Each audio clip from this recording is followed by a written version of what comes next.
ಮೊದಲೇ ತಡ ಆಗಿದೆ. ಬ್ಯಾನಲ್ಲಿ 2:30 ಬರೆದಿದ್ದಾರೆ. ನಾವು 3:30 ಬಂದಿದ್ದು ಅದು 4 ಆಗೋಗಿದೆ. ಬಂದಿಲ್ಲ. ಇವತ್ತಿನ ಈ ಕಾರ್ಯಕ್ರಮದಲ್ಲಿ ವೇದಿಕೆ ಮೇಲೆ ನನ್ನೊಟ್ಟಿಗೆ ಇರುವಂಥ ಶ್ರೀ ಸುದರ್ಶನ್ ಸರ್ ಅವರೇ, ಎನ್ ಚಂದ್ರ ಅವರೇ, ಭಾಗ್ಯ ಅವರೇ, ಹೇಮಾ ಅವರೇ, ಇವತ್ತಿನ ಕಾರ್ಯಕ್ರಮದಲ್ಲಿ ಮೈಸೂರಿನ ಹೆಸರಂತ ನಂಬರ್ ಸರ್ ಇಲ್ಲೇ ಇದ್ದಾರೆ. ಚಾರ್ಟರ್ಡ್ ಅಕೌಂಟೆಂಟು ಎಲ್ಲದಕ್ಕಿಂತ ಅವ್ರ ಆಫೀಸ್ ಇದ್ದಾಗ ನಾನು ಅಲ್ಲೇ ಇದ್ದೆ ಸರ್. ರಾಮಾನುಜರು ಈಗಲೂ ಅಲ್ಲಿದ್ದೀನಿ. ಭಾಳಷ್ಟು ಹಿರಿಯರು ಎಲ್ಲರೂ ಬಂದಿದ್ದೀನಿ. ಸಾಕಷ್ಟು ತಡ ಆಗಿದೆ ಕಾರ್ಯಕ್ರಮ. ಒಂದೊಂದು ವಿಶೇಷ ಪ್ರಯತ್ನ ಅನ್ನೋದನ್ನ ಮೊನ್ನೆ ಆಫೀಸಿಗೆ ಬಂದಾಗ ಹೇಳಿದ್ರು. ಏನು ಪಠ್ಯಪುಸ್ತಕದಲ್ಲಿ ಶಬರಿ ದೇವಿದೆ ಪೂರ್ಣಿನ ಅವರು, ಅದನ್ನು ನಾವು ನಾಟಕದ ರೂಪಕ್ಕೆ ಇಳಿಸ್ತಾ ಇದ್ದೀವಿ. ಮಕ್ಕಳೇ ಮಾಡ್ತಾ ಇದ್ದಾರೆ. ಇಡೀ ರಾಜ್ಯಾದ್ಯಂತ ಮಾಡಬೇಕು ಅಂತಿದೆ. ಈ ಕಾರ್ಯಕ್ರಮದ ಉದ್ಘಾಟನೆಯನ್ನು ಮಾಡಿಕೊಡಿ ಅಂತ ಬಹಳ ಸಂತೋಷ ಅಂತ ಅನಿಸ್ತದೆ. ಯಾಕಂದ್ರೆ ಒಂದು ವಿಶೇಷವಾದಂಥ ಕಾರ್ಯಕ್ರಮ ಇದು. ಅನೇಕ ಸಂದರ್ಭದಲ್ಲಿ ಅವ್ರು ಹೇಳಿದಂಗೆ, ಪ್ರಾರಂಭದಲ್ಲೇ ಅವ್ರು ಹೇಳಿದಂಗೆ ಕೆಲವನ್ನ ನಾವು ಓದಿ ಅರ್ಥ ಮಾಡ್ಕೊಳ್ಳೋದು ಕಷ್ಟ. ಅಂಥದ್ದನ್ನು ನೋಡಿದ್ರೆ ಬಹಳ ಬೇಗ ಅರ್ಥ ಆಗ್ಬಿಡುತ್ತೆ. ಆ ಹಿನ್ನೆಲೆಯಲ್ಲಿ ಒಂದು ವಿಶೇಷ ಪ್ರಯತ್ನವನ್ನ ಇವರು ಮಾಡ್ತಾ ಇದ್ದಾರೆ. ಶಬರಿ ಕಥೆ ಅದರ ಹಿನ್ನೆಲೆಗೆ ನಾವು ಹೋಗೋದಿಲ್ಲ. ಆದರೆ ಇವತ್ತು ಮಕ್ಕಳಿಗೆ ಇದು ಕಲಿಸ್ಬೇಕು ಅಂತ ಇದೆಯಲ್ಲ, ಅದು ಒಂದು. ಎರಡನೇದು, ಕಲಿಯುವ ಮಕ್ಕಳು ಇದೀವಿ. ನಾನು ಕಳೆದ ತಿಂಗಳು ಇದು ಸುದರ್ಶನ್ ಅವರ ಸಹಯೋಗದೊಂದಿಗೆ ಜಾನಪದ ತಂಡವನ್ನ, ಅಂದ್ರೆ ಜಾನಪದ ಗೀತೆಯನ್ನು ಹಾಡುವಂತ ಒಂದು ಕಾರ್ಯಕ್ರಮಕ್ಕೆ ಹೋಗಿದ್ದೆ. ಅದು ರಂಗಾಯಣದಲ್ಲೇ ಆಯಿತು. ಅದರಲ್ಲಿ ಭಾಗವಹಿಸಿದ ಹೆಣ್ಣು ಮಕ್ಕಳು ನಮ್ಮ ಏನು 100 ಫೀಟ್ ರೋಡ್ 100 ಅಡಿ ರಸ್ತೆ ಏನಿದೆ ಲಕ್ಷ್ಮೀ ಟಾಕೀಸ್ ಎದುರುಗಡೆಯ ಕಾಲೇಜಿನ 44 ಹೆಣ್ಮಕ್ಳು ಜಾನಪದ ಗೀತೆಯನ್ನ, ಜಾನಪದ ನೃತ್ಯವನ್ನ ಕಲ್ತಿದ್ದನ್ನ ನಾನು ನೋಡಿದೆ. ಅಂದ್ರೆ ಇವತ್ತು ಜಾನಪದ ಇರಬಹುದು, ನಾಟಕ ಇರಬಹುದು, ಇದನ್ನ ನೋಡುವವರ ಸಂಖ್ಯೆನೂ ಕಡಿಮೆ, ಆಡುವವರು ಅದನ್ನು ಮಾಡಿ ತೋರಿಸುವವ್ರದ್ದು ಸಂಖ್ಯೆನೂ ಕಡಿಮೆ ಆಗ್ತಾ ಇರುವ ಈ ಸಂದರ್ಭದಲ್ಲಿ ಬಹಳ ಹೆಮ್ಮೆ ಅಂದ್ರೆ, ನಾನೀಗ ಶಾಸಕನಾಗಿರುವ ಈ ಕ್ಷೇತ್ರದಲ್ಲಿ 2 ಕಾರ್ಯಕ್ರಮ ನಮಗೆ ಅದು ಒದಗಿ ಬಂದಿದೆ. ಒಂದು ಜಾನಪದ ನೃತ್ಯದ್ದು ಆಯ್ತು, ಇಲ್ಲಿ ಪ್ರಾಯೋಗಿಕವಾಗಿ ಇಲ್ಲಿ ಮಾಡಬೇಕು ಅಂತ ಹೊರಟಿರುವಂಥದ್ದು. ಇದು ಹೆಚ್ಚೆಚ್ಚು ಆಗಬೇಕು ಅಂತ. ಎಲ್ಲರೂ ವಿಜ್ಞಾನಿಗಳಾಗಕ್ಕಾಗಲ್ಲ, ಎಲ್ಲರೂ IAS IPS ಆಗಕ್ಕಾಗಲ್ಲ. ಅವರವರ ಟ್ಯಾಲೆಂಟು, ಅವರವರ ಬುದ್ಧಿಶಕ್ತಿಗೆ, ಅವರ ಪ್ರತಿಭೆಗೆ ಎಲ್ಲಿ ಅವಕಾಶ ಜಾಸ್ತಿ ಆಗುತ್ತೋ ಅಲ್ಲಿ ಇರುವಂಥದ್ದನ್ನು ನಾವು ನೋಡ್ತಾ ಇದ್ದೀವಿ. ಆ ಹಿನ್ನೆಲೆಯಲ್ಲಿ ಶಬರಿ ಅಂತ ನಾಟಕ, ನಿನ್ನೆ ವೀರ ಸಾವರ್ಕರ್ ಬಗ್ಗೆನೂ ಒಂದು ಪುಸ್ತಕದ ಬಿಡುಗಡೆ ಕಾರ್ಯಕ್ರಮಕ್ಕೆ ಹೋಗಿದ್ದೆ. ವೀರ ಸಾವರ್ಕರ್ ಅವರ ಆ ಪುಸ್ತಕದ ಬಿಡುಗಡೆಯ ಕಾರ್ಯಕ್ರಮದಲ್ಲಿ ಅದಕ್ಕೊಂದು ನಾಟಕ ಆಡಿಸ್ತಾ ಇದ್ದಾರೆ. ವೀರ ಸಾವರ್ಕರ್ ನಾಟಕ ನಡೆಸ್ತಾ ಇದ್ದಾರೆ. ಇಡೀ ರಾಜ್ಯಾದ್ಯಂತ ನಾಟಕ ಮಾಡಬೇಕು ಅಂತ ಮಾಡಿದ್ದಾರೆ. ಅದರಲ್ಲಿ ಪಾತ್ರಧಾರಿಗಳಾಗಿರುವವರು ಯಾರಪ್ಪ ಅಂತ ಹೇಳಿದ್ರೆ, ಬಹುತೇಕ ಅದರ 50% ಆಫ್ ದಿ ಏನು ಆರ್ಟಿಸ್ಟ್ಗಳಿದ್ದಾರೆ ಅದರಲ್ಲೆಲ್ಲ ಇಂಜಿನಿಯರಿಂಗ್ ಸ್ಟೂಡೆಂಟು. ಒಬ್ಬರೇನೋ ಮೆಡಿಕಲ್ ಸ್ಟೂಡೆಂಟು ಅನ್ನುವಂಥದ್ದು ವಿಶೇಷ. ಅಂದರೆ ಇವತ್ತು ಸಾವರ್ಕರ್ ಅಂತ ನಾಟಕವನ್ನ ನಾನು ಆಡ್ತೀನಿ ಅಂತ ಬಂದಿರುವಂಥ ಒಂದು ತಂಡದಲ್ಲಿ ಇಂಜಿನಿಯರಿಂಗ್ ವಿದ್ಯಾರ್ಥಿಗಳು ಇರೋದನ್ನು ನಾನು ಗಮನಿಸಿದೆ. ಆ ಹಿನ್ನೆಲೆಯಲ್ಲಿ ಇತ್ತೀಚೆಗೆ ನಾಟಕದ ಎಲ್ಲ ಹೇಳ್ತಾ ಇರ್ತಾರೆ, ನಾಟಕದ ಹುಚ್ಚಿಡೋನು ಇದೆಲ್ಲ ಎಂತೆಂಥ ದೊಡ್ಡವರೆಲ್ಲ ನಾಟಕದ ಹುಚ್ಚಿನ ಕಾರಣ ಮನೆ ಬಿಟ್ಟು ಬಂದಿದ್ದು ನಾಟಕದ ಗೀಳು ಅಂತ ಹೇಳ್ತಾರೆ. ಮನೆಯಿಂದ ಹೊರಗೆ ಬಂದು ನಾಟಕ ನೋಡಿ ಆಮೇಲೆ ನಾಟಕದಲ್ಲಿ ಏನೋ ಮೇಕಪ್ ಮ್ಯಾನೋ ಮತ್ತೊಂದು ವಾಚ್ಮ್ಯಾನೋ ಆಗಿ ಆಮೇಲೆ ಮುಂದೆ ಬಂದಿರೋದು ನಾವು ನೋಡಿದ್ದೀವಿ. ಆದರೆ ಇವತ್ತು ಕಾಲೇಜಿನ ಪಠ್ಯವನ್ನ ಒಂದು ನಾಟಕದ ರೂಪದಲ್ಲಿ ಮಾಡಿ ಅದು ಜನಗಳ ಮನಸ್ಸಿಗೆ ಹೋಗುವಂಗೆ, ಕಾಲೇಜಿನ ವಿದ್ಯಾರ್ಥಿಗಳು, ಶಾಲೆ ಹೈಸ್ಕೂಲ್ ವಿದ್ಯಾರ್ಥಿಗಳ ಮನಸ್ಸಿಗೆ ಹೋಗುವಂಗೆ ರೂಪಿಸಿದ್ದಾರೆ. ಅದು ಹಳೆಗನ್ನಡದ ಶಬರಿನೇ. ಅದಿನ್ನೂ ಕಷ್ಟವಾದಂಥ ಒಂದು ಪ್ರಯೋಗ ಅಂತ ಹೇಳಿದ್ರೆ ತಪ್ಪಾಗಲಾರದು. ಅಂತಹ ಒಂದು ಒಳ್ಳೆಯ ಕಾರ್ಯಕ್ರಮಕ್ಕೆ ನಮ್ಮನ್ನೆಲ್ಲ ಕರೆಸಿದ್ದಾರೆ.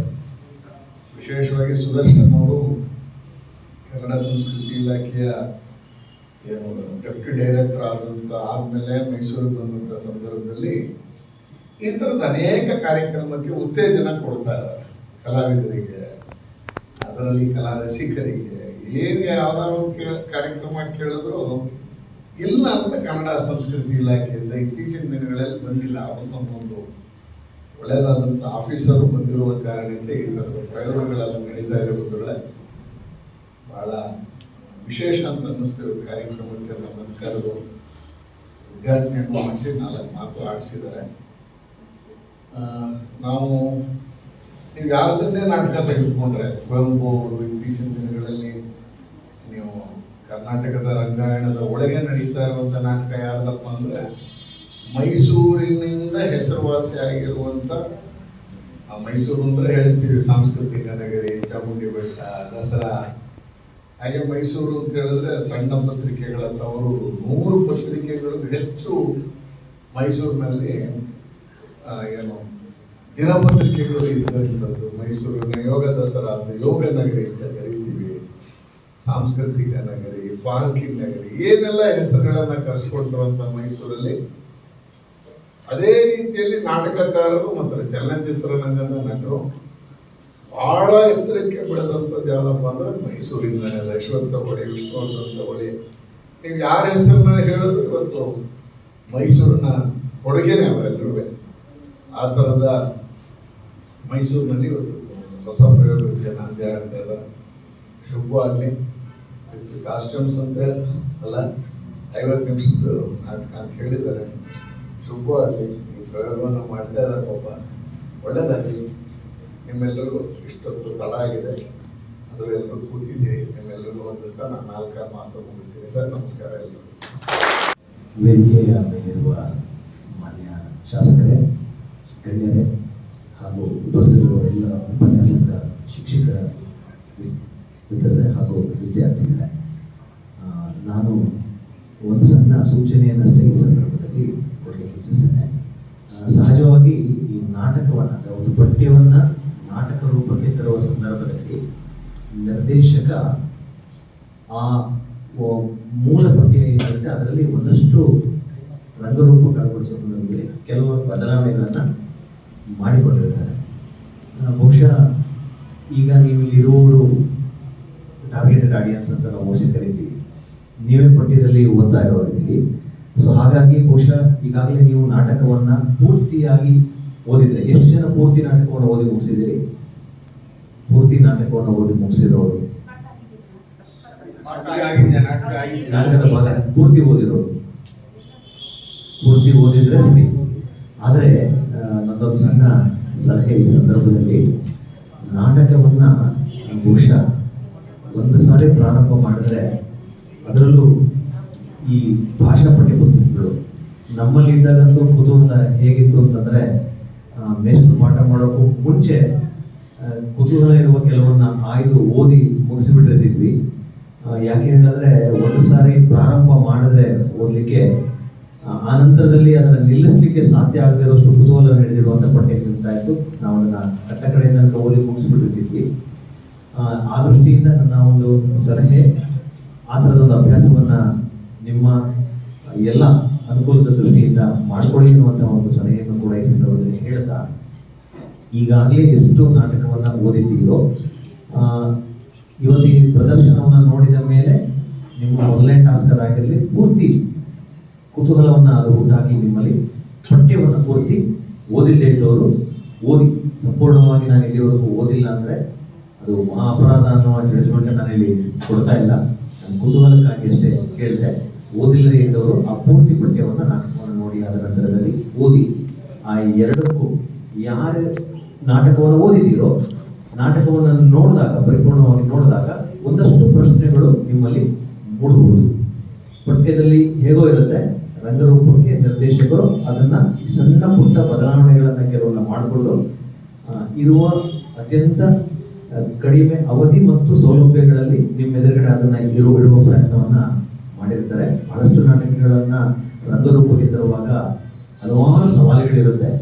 ಯಾಕೆಂದ್ರೆ ದೊಡ್ಡ ದೊಡ್ಡ ಪಾತ್ರಗಳಿರುತ್ತೆ, ಆನೆ ಇರುತ್ತೆ, ಕುದುರೆ ಇರುತ್ತೆ, ಒಂಟೆ ಇರುತ್ತೆ, ಎಲ್ಲವನ್ನು ವೇದಿಕೆ ಮೇಲೆ ತಂದು ಬಿಡಕ್ಕಾಗಲ್ಲ. ಅದನ್ನ ನಿರ್ದೇಶಕ ಆನೆಯನ್ನು ಒಂದು ಸ್ವರೂಪದಲ್ಲಿ ತಂದು ವೇದಿಕೆ ಮೇಲೆ ಇಟ್ಟಾಗ ಅದನ್ನ ಸ್ವೀಕರಿಸುವ ಮನಸ್ಥಿತಿ ಇದೆಯಲ್ಲ, ನಮ್ಗೆ ಅದನ್ನ ಬೆಳೆಸ್ಕೊಳ್ಬೇಕು. ಎಲ್ಲೆಲ್ಲಿ ಅನುಮಾನ ಬರುತ್ತೋ, ನಿಮ್ಗೆ ಕಿವಿ ಮಾತುಗಳನ್ನ ಹೇಳ್ತಾ ಇರೋದು, ಆ ನಾಟಕವನ್ನು ನೋಡುವಾಗ ಎಲ್ಲೆಲ್ಲಿ ಅನುಮಾನಗಳು ಬರುತ್ತೋ, ಏನ್ ಬರುತ್ತೋ ಸಾಧ್ಯ ಆದಷ್ಟು ಏನಾದರೂ ನೋಟ್ ಫಿಕ್ಸ್ ಇದ್ರೆ ನೋಟ್ ಮಾಡಿ ಕೂತ್ಕೊಳ್ಳಿ, ನೋಟ್ ಮಾಡ್ಕೊಳ್ಳಿ. ಅದು ಇಲ್ಲಿ ಆದ್ರೂ ಸರಿ, ಪೇಪರ್ನಲ್ಲಾದ್ರೂ ಸರಿ ನೋಟ್ ಮಾಡ್ಕೊಳ್ಳಿ. ಆ ನಂತರದಲ್ಲಿ ಅದರ ಬಗ್ಗೆ ಪ್ರಶ್ನೆಗಳೇನಾಗಿತ್ತು ಅಂತಂದ್ರೆ ನಿಮ್ಮ ನಾಟಕದ ನಿರ್ದೇಶಕರಲ್ಲೇ ಇರ್ತಾರೆ, ಅವ್ರ ಜೊತೆಯಲ್ಲಿ ಒಂದು 5-10 ನಿಮಿಷ ಸಂವಾದವನ್ನು ಕೂಡ ಮಾಡಿ ನಿಮ್ಗೆ ಏನು ಮಾಹಿತಿಯನ್ನು ಬೇಕು ಅದನ್ನ ಪಡೆದುಕೊಳ್ಳಿ.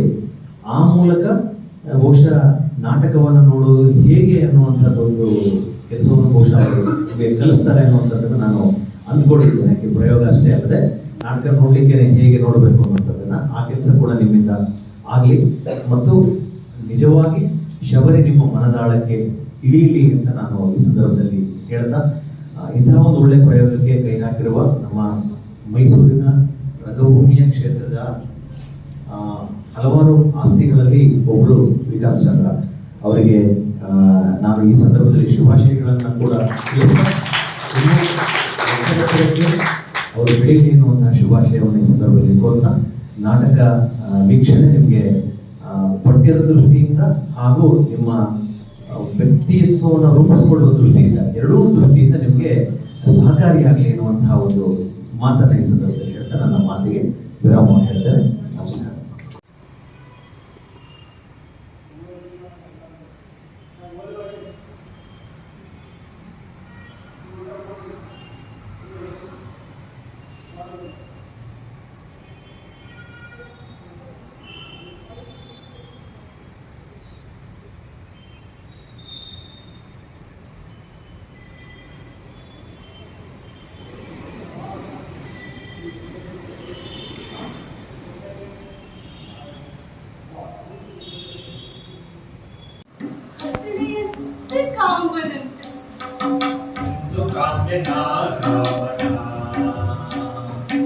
ಎಂದು ಕಾಂಬೆನ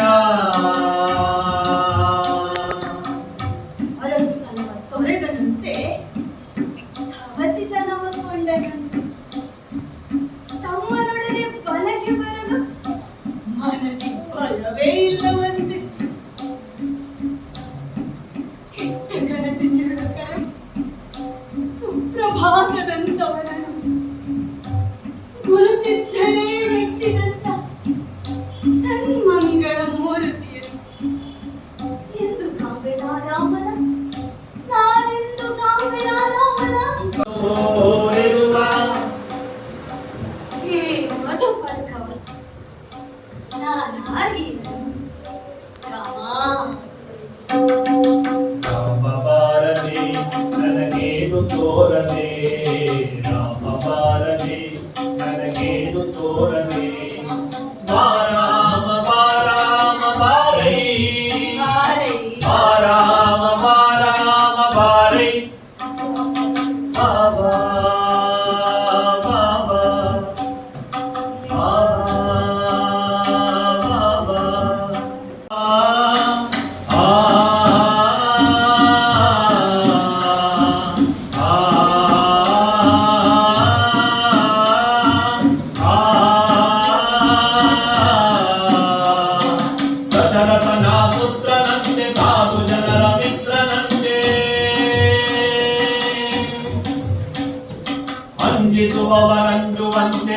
ಹಿಡಿದು ಬರುವನಂತೆ ಕಣ್ಣಳು ಬರೀ ರಾಮವನ್ನು ನಿಂತಿರುವುದ ಕಣ್ಣ ಬೆರಗು ಕಳೆದ ಬಳಿಕ ಸನಿಹಗೈದು ಮಯಮುಟ್ಟಿ ಕಣ್ಣ ಬೆರಗು ಕಳೆದ ಬಳಿಕ ಸನಿಹಗೈದು ಮಯಮುಟ್ಟಿ ಬಲದ ಕೆಳಗೆ ಮೈ ಕಟ್ಟಿ ಒತ್ತಿಕೊಂಡು ಬಲದ ಕೆಳಗೆ ಮೈ ಕಟ್ಟಿ ಒತ್ತಿಕೊಂಡು ಅಲಿಯ ತುಳಿಸಿ ಬಂದಿರೆಂದು ಗರ್ಗನಿಸುತ್ತಾ ಅಲಿಯ ತುಳಿಸಿ ಬಂದಿರೆಂದು ಗರ್ಗನಿಸುತ್ತಾ ಏನು ಅಣಿಯೇ ಇಲ್ಲ ನೆನ್ನೆ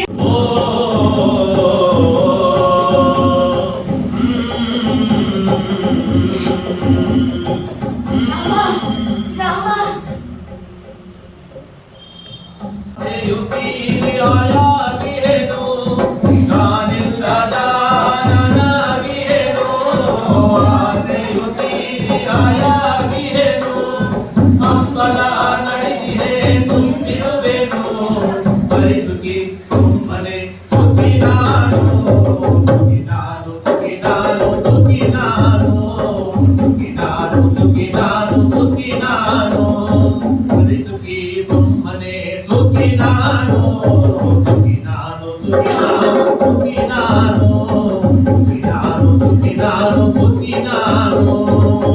ಹೊಳೆ ಕಡಲಿಗೆ ಸೇರುವಂತಿರಲಿ ನಾವೇ ನೇಮಿಗೆ ಬಹತಿರಲಿ ಬಗೆ ಬಗೆ ಹಾರೈಕೆಯ ಪಟ ಬಿಡಿಸಿ ನಿಂತಿರಿ ಮನೆಯನ್ನು ಕೆಳವೇರಿಸಿ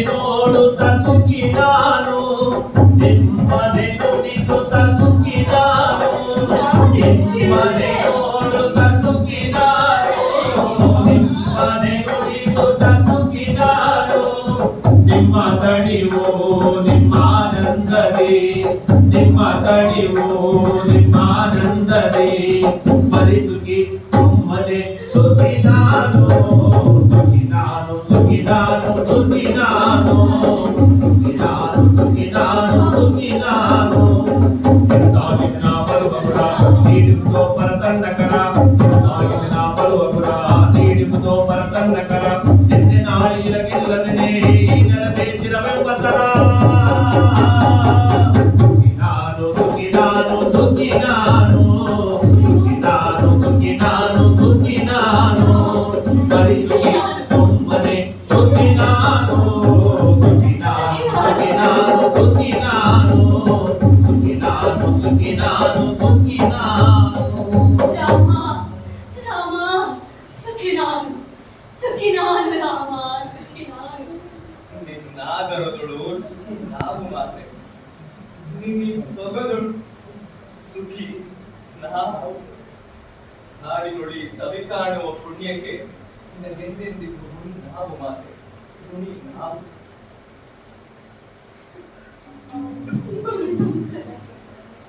ಬರು ಸಂತಸವೇ ನನಗೆ ನನ್ನ ಆಸೆಯ ಜಾರ ಹಿಡಿದು ಬಂದಿರಲ್ಲ ಈ ಕೊನೆಗೆ ಅಯ್ಯ ತಡಿದಿರಯ್ಯ ತಡಿದಿರಾ ಹಸಿವು ದೃಷ್ಟಿಗೆ ನೋಡಿದಿರಾ ಅಯ್ಯ ಬಡವೆ ನಾನು ಒಬ್ಬಳೇ ನಗಳಿವೆ ನನಗೆ ಮರುಕ ತಳೆದಿರಾ ನನಗಿದೆ ತಾಯಿ ಸುಗುಣೆಯವಿಲ್ಲ ನಮ್ಮ ಅಯೋಧ್ಯೆಯ ಅರಮನೆಯೊಳು ಇದಕ್ಕೂ ಲೇಸು ಸಲಹೆ ಇಂದು ನಮ್ಮ ಹಳುವ ಮರೆತೆವು ಇಲ್ಲೇ ನಮ್ಮ ಮನೆಯ ನರಿತೆವು ಇನ್ನಿತಾದರೂ ತೋರುವ ನಿನ್ನನ್ನು ನಬ್ಬೆ ಎಂದೇ ಕುರಿತು ಮಾತು ನಬ್ಬೆ ಎಂದೇ ಕುರಿತು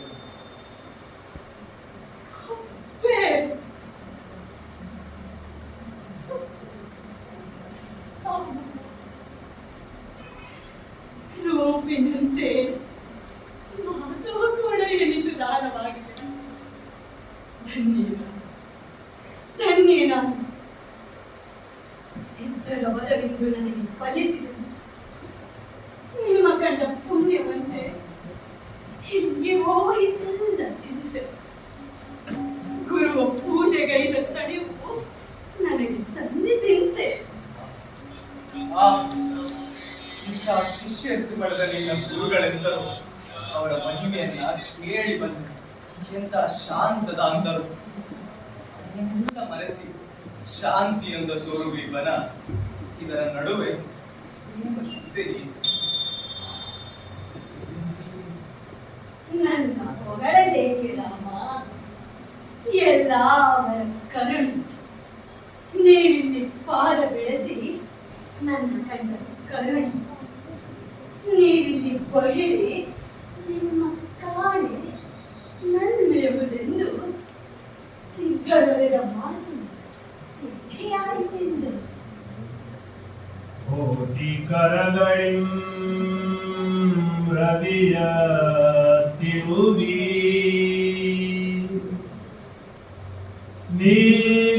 ನೀಲದಾಚೆ ಗಮನ ಗಮನ ನನಗಿ ಮಾಯದಾಚೆ ಪಯಣ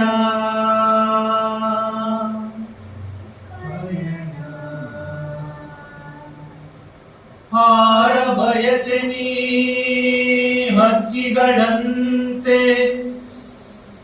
ತೇಲ ಬಯಸೆ ನೀ ಬಿಳಿ ಮುಗಿಲಂತೆ, ಕಾರ್ಮೋಡವ ಸೆಳೆಮಿಂಚಿನ ತೆರದೊಳು ಭವ ಬಿಡೆ ಬಯಸಿಹೆ ನಿಂತೆ.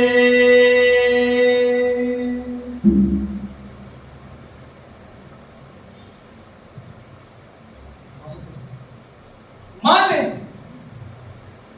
ಮಾತೆ ತರ ನೀನು ಮಾದರಿಸು ಬಳಿಕೀತರ ನುಡಿಯ ತಾಯಿ ನಿನಗೆ ಬಗೆ ಸಹಿ.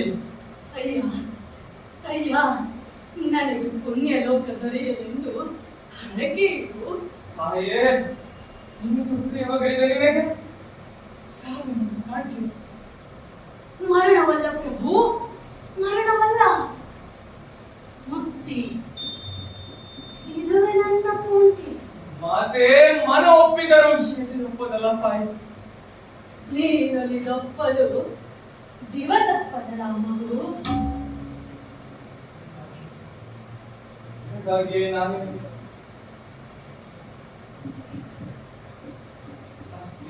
ನಲ್ಮೆ ಹೋಗೋ ನಿನ್ನ ಅಭೀಷ್ಟ ಸಿದ್ಧಿ.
युक्ता जटिलविद्या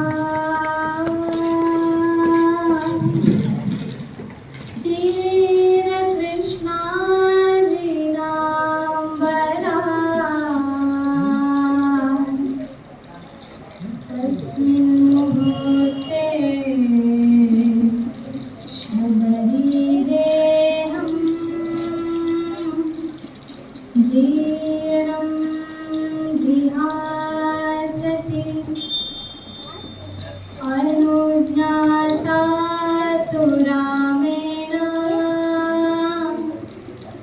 उत्पात्मानं हुताशने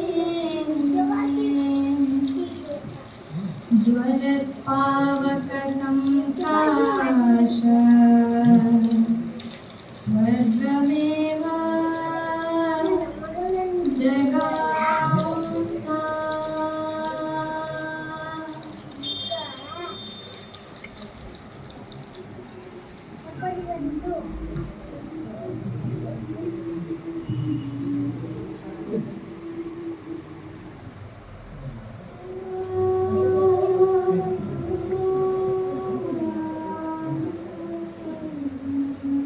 ರೀತಿಯನ್ನು ಅರಿಯಬಹುದು. ಅವರ ಬಗ್ಗೆ ಅದು ಸೋಚಿ ಎಂಥ ನಿಷ್ಠೆ, ಎಂಥ ಪ್ರೀತಿ, ಇವಳ ಮರೆಬುದ ಈ ಜಗ. ಎತ್ತ ಹೇಗೆ ಎನ್ನದೆ ಹಸುವಿಂದಲೇ ಬಳಿದರು ಕಾಡುತ್ತಲೇ ಬಹು ನಲಿದರಲ್ಲ ಮನೆ ಮರೆತರು. ಬೆಳಕಿ ಒಲಿದವರು ಬುರಿವ ಬತ್ತಿಯ ಕರುಕ ಕಾಡು ಲಕ್ಷ್ಮಣ ಬಾಳ ಸುತ್ತಿಹ ದೇವತೇಜವ ಕಾಂಬರಿಗೆ ಇದೇ ಲಕ್ಷಣ. ಹಸಿರು ನಡೆರಿ ಕಾದು ತನ್ನಡೆಗೆಮ್ಮ ಸೆಳೆದಿ ಅತ್ತಿದೆ ನಿಲ್ಲುವಲ್ಲ ಇಂತೆಯೇ ನಿಲ್ಲಿರುತ್ತಿರಬಹುದಿತ್ತಿಗೆ ಇರಬಹುದು. ಸೀತೆ, ಪ್ರಿಯೆ, ಚಂದ್ರಾನನೆ, ಎಲ್ಲಿರು, ಎಂದಿರುವೆ? ನಿನ್ನನ್ನು ಜೀವದೊಂದಿಗೆ ಕಾಂಬೆನೆ. ಅಣ್ಣ, ಭೂಮಿ ತಾಯಿಯು ತನ್ನ ಮಗಳನ್ನು ಎಲ್ಲಿರಲಿ ಅದೇ ತವರೇನೇ ಪರವಳೆ. ವಿದ್ಯಾಮ ಅಣ್ಣ, ವಿದ್ಯಾಮ. ಚಿಂತಿಸು ಇನ್ನು ಮುಂದಿನ ಹವಳನ್ನು. ಹೌದು, ಮರೆತಿದ್ದೆ ಲಕ್ಷ್ಮಣ.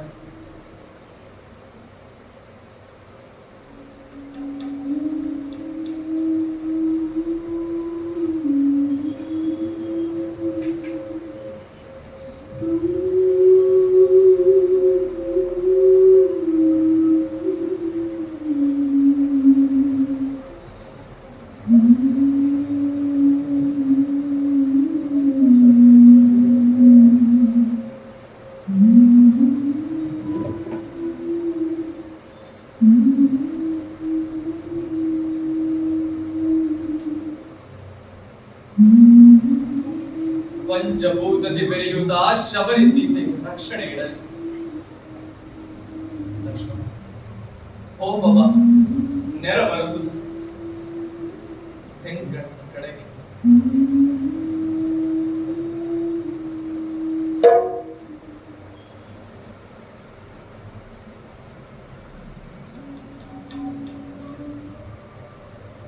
ಕಾಯುವಿಕೆಯಲ್ಲಿ ಸುಖಬೇಕು.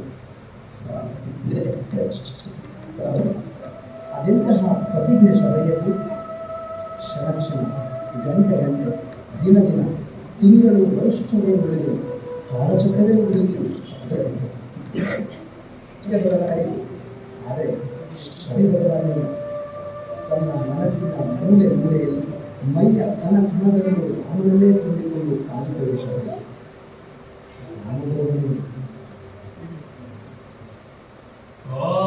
ಆಯುವಿಕೆಯಲ್ಲಿ ಸುಖವಿದೆ, ಆಯುವಿಕೆಯಲ್ಲಿ ಸುಖವಿದೆ.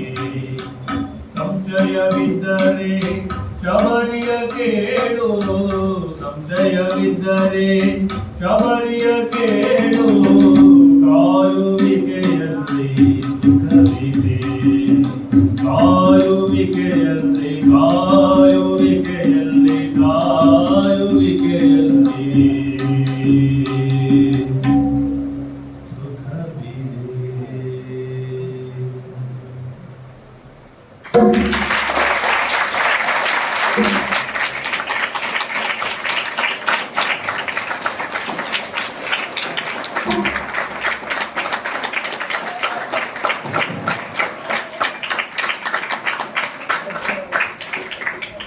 ಮೊದಲನೇದಾಗಿ ನಾನು ಈ ವೇದಿಕೆಯಲ್ಲಿರ್ತಕ್ಕಂಥ ಕಲಾವಿದರಿಗೆ ನಮಸ್ಕರಿಸುತ್ತಾ ನಾನು ಏನು ಮಾತಾಡಬೇಕು ಅಂತ ಗೊತ್ತಿಲ್ಲ. ಕಾರಣ ಇಷ್ಟೇ, ನನಗೆ ವಿದ್ಯೆದ ಜ್ಞಾನ ಇಲ್ಲ, ನನಗೆ ವಿದ್ಯೆನೂ ಇಲ್ಲ, ವಿದ್ಯೆದಲ್ಲಿ ಜೀವ ಇದೆ.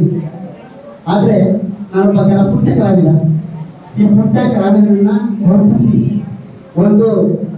ಒಬ್ಬ ಕಲಾವಿದನಾಗಿ ಮಾಡಿದ್ದು ವಿಕಾಸ್ ಸರ್. ಯಾಕೆ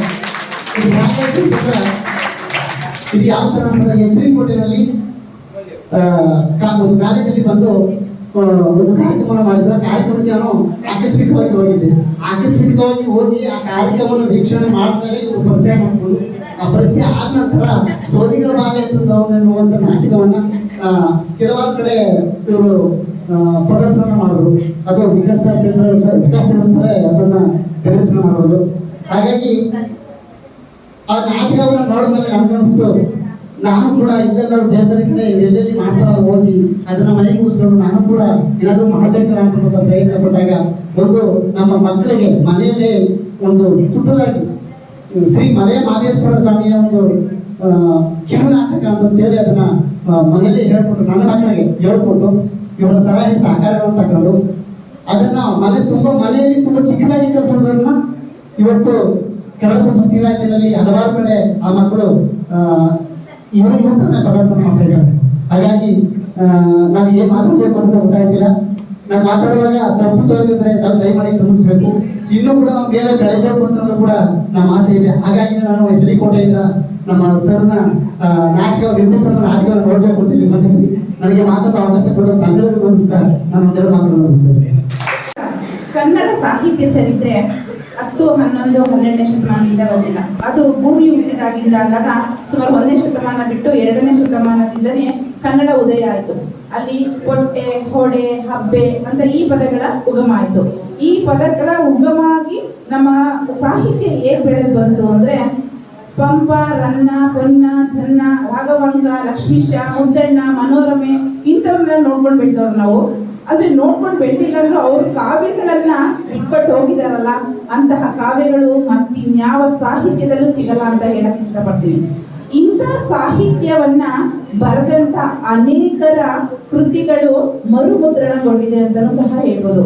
ಏಕೆಂದ್ರೆ ಈ ಮರುಮುದ್ರಣಗೊಂಡ ಕೃತಿಗಳು ಓದಲಿಕ್ಕಷ್ಟೇ ಅಲ್ಲ, ಈ ತರ ದೃಶ್ಯ ಮಾಧ್ಯಮದ ಮೂಲಕ ಕಣ್ಮನ ಸೆಳೆಯುವಂತಹ ಒಂದು ಕಾವ್ಯವಾಗಿ ಪರಿಣಮಿಸಲ್ಪಟ್ಟಿದೆ. ಇತ್ತೀಚೆಗೆ ವಾಲ್ಮೀಕಿ ಮಹರ್ಷಿಗಳು ಬರೆದಂತಹ ಈ ರಾಮಾಯಣ ಏನಿದೆ, ಅದು ನಾನು ಮೊದಲೇ ಹೇಳಿದೆ, ರಾಮ ಎಷ್ಟು ಮುಖ್ಯನೋ ರಾಮಾಯಣದಲ್ಲಿ ಪಾತ್ರ, ಹಾಗೆಯೇ ಶಬರಿ ಪಾತ್ರವೂ ಮುಖ್ಯ. ರಾಮನನ್ನ ನಾವು ಕೊನೆಯವರೆಗೂ ನೆನೆಸ್ಕೊಳ್ತೀವಿ, ಹಾಗೆ ಶಬರಿಯು ಅವಳ ಹಿಂದೆ ಬರ್ತಾಳೆ. ಶಬರಿ ಈಗ ನಾವು ಒಬ್ಬರನ್ನ ವೆಯ್ಟ್ ಮಾಡಬೇಕು ಅಂದ್ರೆ ಒಂದು 5 ನಿಮಿಷ 10 ನಿಮಿಷ ನೋಡ್ಬಿಟ್ಟು ಇವಳು ಸಿಗಲ್ಲ ಅನ್ಕೊಂಡು ಬೇಜಾರು ಮಾಡ್ಕೊಂಡು ಹೊರಡ್ತೀವಿ. ಆದ್ರೆ ಶಬರಿ ರಾಮನ್ಗೋಸ್ಕರ ಎಷ್ಟೊಂದು ವರ್ಷಗಳು ಕಾಯ್ತಾಳೆ. ಹಣ್ಣು ಮುದುಕಿಯಾಗಿ ಕೊನೆಗೆ ರಾಮನ್ ನೋಡ್ಬಿಟ್ಟೆ ನಾನು ಮುಕ್ತಿಯನ್ನ ಹೊಂದಬೇಕು ಅಂತ ಅಷ್ಟು ಅವಳು ಮನಸ್ಸಲ್ಲಿ ಇಟ್ಕೊಂಡಿರ್ತಾಳೆ. ಅವಳ ಸ್ವಾಮಿ ನಿಷ್ಠೆ, ಅವಳ ಪ್ರೀತಿ, ಅವಳ ಕಾಯುವಿಕೆಯಲ್ಲೂ ಸುಖ ಉಂಟು ಅಂತ ಹೇಳ್ಕೊತಾಳ ಒಂದ್ ಕಡೆ. ಇಂಥ ಶಬರಿಯ ಪಾತ್ರ ಬಹಳ ಅಮೂಲ್ಯವಾದದ್ದು ಅಂತ ಹೇಳ್ತೀವಿ. ಇಷ್ಟೆಲ್ಲ ಏನೇ ಇರಲಿ, ಸಾಹಿತ್ಯ ಅನ್ನೋದು ಅದು ಅರ್ಗಿಸ್ಕೊಳ್ಳೋಕೆ ನಮ್ಗೆ ಯಾರಿಗೂ ಆಗಲ್ಲ. ಒಂದು ಸಾಹಿತ್ಯ ಓದ್ತಿದ್ರೆ ಒಬ್ಬ ಕವಿಯ ಸಾಹಿತ್ಯ ಓದ್ತಾ ಇದ್ರೆ ಇನ್ನೊಬ್ಬ ಕವಿ ನಮ್ಗೆ ಆಕರ್ಷಣೆ ಅಂತಾನೆ. ಒಂದ್ ಕಡೆ ದುರ್ಯೋಧನನ ಎತ್ತಿಡಿದ್ರೆ ಇನ್ನೊಂದ್ ಕಡೆ ಭೀಮನ ಎತ್ತಿಡಿತಾರೆ, ಮತ್ತೆ ಇನ್ನೊಂದ್ ಕಡೆ ಅರ್ಜುನನ ಎತ್ತಿಡಿತಾರೆ, ಒಂದ್ ಕಡೆ ಕರ್ಣನನ್ನ ನಾವು ಮಹಾಭಾರತದಲ್ಲಿ ನೋಡ್ತೀವಿ. ಹೀಗೆ ಪಾತ್ರಗಳು ಅನೇಕ. ಇವತ್ತಿನ ದಿನ ನಾನು ಹೇಳ್ಬೇಕು ಅಂದ್ರೆ ನನಗೆ ವಿಕಾಸ್ ಇವಾಗ ದೊಡ್ಡ ಹುಡುಗಾಗಿ ಬೆಳೆದು ಮದುವೆ ಆಗಿ ನಿಂತಿದ್ದಾನೆ. ನಾನು ನಿಮ್ಮಂಗೆ 10 ವರ್ಷದ ಹುಡುಗನ ಆಗಿರ್ಬೇಕಾದ್ರೆ ನೋಡಿದೆ, ಮುದ್ದಾಗಿದ್ದ, ಗುಂಡಾಗಿದ್ದ. ಹಾಗಾಗಿ ಮೇಡಮ್ ನಾನು ಫಸ್ಟ್ ಬೆಟ್ಟದಬೀಡು ಎಚ್.ಡಿ. ಕೋಟೆ ತಾಲೂಕಿನಲ್ಲಿ ಅಪಾಯಿಂಟ್ ಆದಾಗ ಅವರು ನಾನು ಒಟ್ಟಿಗೆ ಕೆಲಸ ಮಾಡಿದ್ವಿ ಸುಮಾರು 5 ವರ್ಷಗಳ ಕಾಲ. ಅವಾಗ ಶಾಲೆ ಕರ್ಕೊಂಡು ಬರೋರು. ಅವ್ನು ಒಂದ್ ಕಡೆ ಅವಾಗ್ಲೂ ಕೂತ್ಕೊಳ್ತಾನೆ ಇರಲಿಲ್ಲ, ಅಲ್ಲಿ ಇಲ್ಲಿ ಓಡಾಡ್ತಿದ್ದ. ನನ್ನ ಮನಸ್ಸಲ್ಲಿ ಅನ್ಕೊಂಡು ಎಷ್ಟು ಟ್ಯಾಲೆಂಟು, ಇವಾಗಲೇ ಓಡಾಡ್ತಾನಲ್ಲ ಅಂತ. ಆಮೇಲೆ ಸ್ವಲ್ಪ ವರ್ಷಗಳಾದ್ಮೇಲೆ ನಾನು ಟ್ರಾನ್ಸ್ಫರ್ ಆದೆ, ಮೇಡಮ್ ಟ್ರಾನ್ಸ್ಫರ್ ಆಯ್ತು. ಈ ಮಧ್ಯ ಅವನು ಬೆಳೆದು ದೊಡ್ಡವನಾದ, ಕಾವದಲ್ಲಿ ವರ್ಕ್ ಮಾಡ್ತಿದ್ದಾನೆ ಅಂತ ನನಗೆ ಗೊತ್ತಾಗಿತ್ತು. ಆಮೇಲೆ ರಂಗಾಯಣದಲ್ಲೂ ಇದ್ದಾರೆ ಅಂತಾನೂ ಗೊತ್ತಾಗಿತ್ತು. ಇಷ್ಟೆಲ್ಲ ಸಾಧನೆ ಅವನಲ್ಲಿ ಹೇಗೆ ಬಂತು ಅನ್ನೋದು ದೇವರಣೆಗಳು ನನ್ಗೆ ಗೊತ್ತಿಲ್ಲ. ಇದು ಬರಬೇಕು ಅಂದ್ರೆ ಸಿದ್ಧಿ, ಪೂರ್ವಜನರ ಜನ್ಮದ ಪುಣ್ಯ ಫಲ ಅಂತೀವಲ್ಲ ಮಕ್ಕಳ. ಈ ಸ್ಟೇಜ್ ಅಲ್ಲಿ ಒಬ್ಬ ರಾಮನ ಪಾತ್ರ, ಶಬರಿ ಪಾತ್ರ ಮಾಡ್ಬೇಕು ಅಂದ್ರೆ ನಮ್ಗೆ ಪೂರ್ವ ಜನ್ಮದ ಪುಣ್ಯ ಇದ್ರೆ ಮಾತ್ರ ನಾವು ಈ ಸ್ಟೇಜ್ ಮೇಲೆ ನಿಂತ್ಕೊಂಡು ಆಡ್ತೀವಿ, ಇಲ್ಲ ಅಂದ್ರೆ ನಮ್ಗೆ ಯಾರಿಗೂ ಬರಲ್ಲ. ನಾನು ಸೀತೆ ಹಾಕೋದು, ನಾನು ಶಬರಿಯಾಗಿ ಮಾಡ್ಬೋದು, ಆದ್ರೆ ಇವರ ಪಾತ್ರ